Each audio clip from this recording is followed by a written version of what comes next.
during that ball situation. This performance, you also played the whole first quarter. So how did that help you?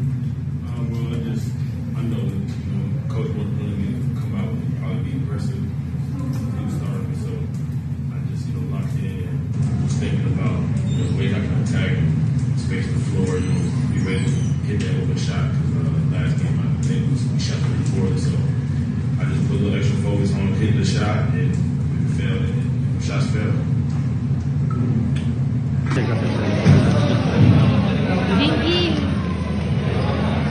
Jinky lang pinag-ibig. Oo nga eh. Ganyan daw pala.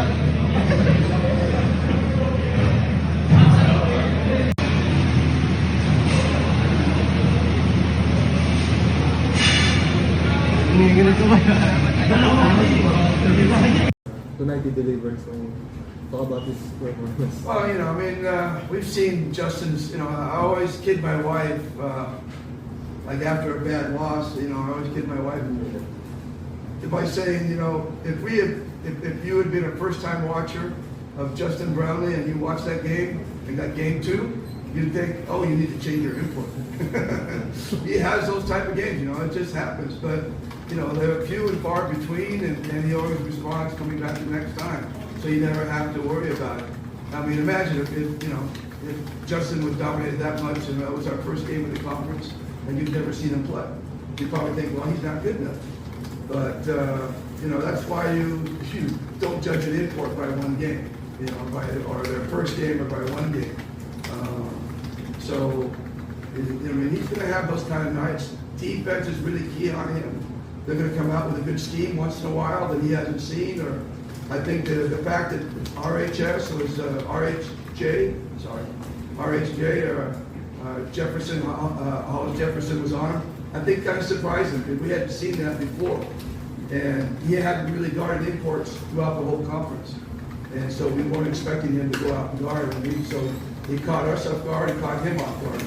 And, Jefferson, even in the NBA, is known.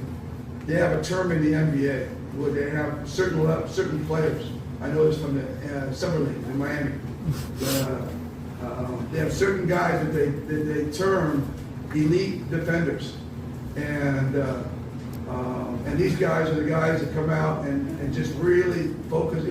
We call them defensive stoppers or whoever. The Freddie and Buddhas of the world.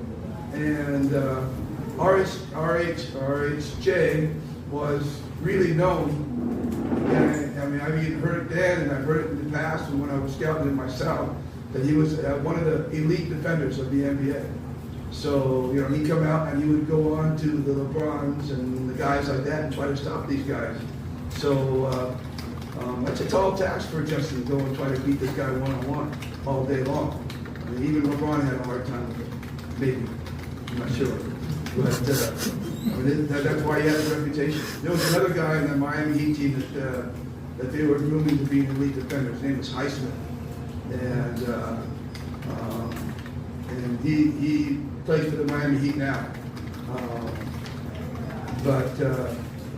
That's when we got hearing the term elite defenders. And the coaches told me, there's a few in the NBA that are elite defenders. And they think this kid Highsmith is one of them. And that's what Hollis Jefferson was always known for, as an elite defender.